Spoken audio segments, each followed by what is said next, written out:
The Conservatives are saying that they will create 100,000 more skilled apprenticeships within 1 year if they win the general election. As part of the new policy, 1 in 8 students could also see their university course axed in a bid to cut down on so-called Mickey Mouse degrees.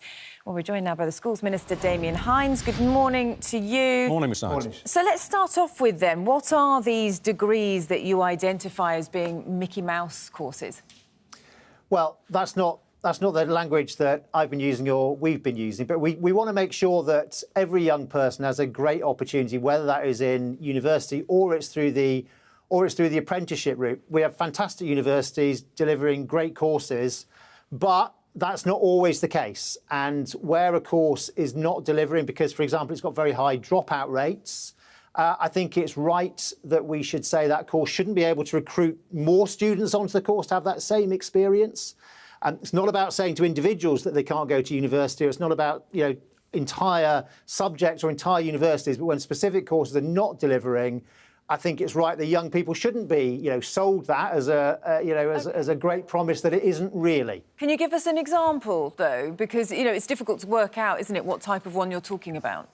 Yeah, although it's really important to say this is generally not about whole subjects. But I'll give you an example. If you take computer science, for example, there are graduates from computer science degrees a few years later earning £80,000, and there's graduates from other computer science courses earning £18,000. So the same subject, but a huge variety in what results. It's very difficult sometimes for a young person to know, because it sounds the same, right? It's very difficult to know which of those two courses is good and which is not. So, we already have quality measures for university course. We already have an independent regulator, the Office for Students, to do it. This is about making sure that where it's not up to scratch, young people should not be sold a false promise, and they should not be able to recruit more young people onto that course. All right. This obviously begs the two-word question, and this applies to many of the policies that you've been announcing in the last few days, which is simply this: why now? You've been in power for 14 years. You've just analysed the extent of the problem. With just weeks to go before a general election, it's only now that you decide to do something about it. Why weren't you taking action 5 years ago, 10 years ago? So, Rich, that's a good question, and the answer is we were, and we are, and we have been. So on apprenticeships, we have massively overhauled the quality of apprenticeships. Look, when Labour were in government, there were lots of people on an apprenticeship who didn't even know they were on an apprenticeship. And we've made sure that the quality is there, minimum length of time. We've legislated to make sure that at least 20% of the training is off the job. We created the Institute for Apprenticeships and Technical Education, and we've had employers now design the standards in apprenticeships. So the quality has changed hugely. And now that we've put that quality in place, we think it's right. We think it's a great opportunity to really grow the number of those apprenticeships and the number of young people who can benefit from them. Just to say, and on the university side, sorry, forgive me. Well, I was just going to say, there has been criticism by business, though, hasn't there, about the apprenticeships levy that you introduced. Firms were paid hundreds of millions of pounds into a pot. It can only be spent on specific types of training, though. For example, courses can't be less than a year. They have been saying it makes them unable to spend the funds. They then go back to the Treasury if they're not used within 2 years. And there have been descriptions of it as a £3.5 billion mistake. So there are concerns that actually that system hasn't been running as it should. Absolutely not a mistake, Charlotte. The apprenticeship levy is a landmark reform which addresses directly something that economists call the free rider problem, which simply means in all industries there are some employers who have always invested strongly in training.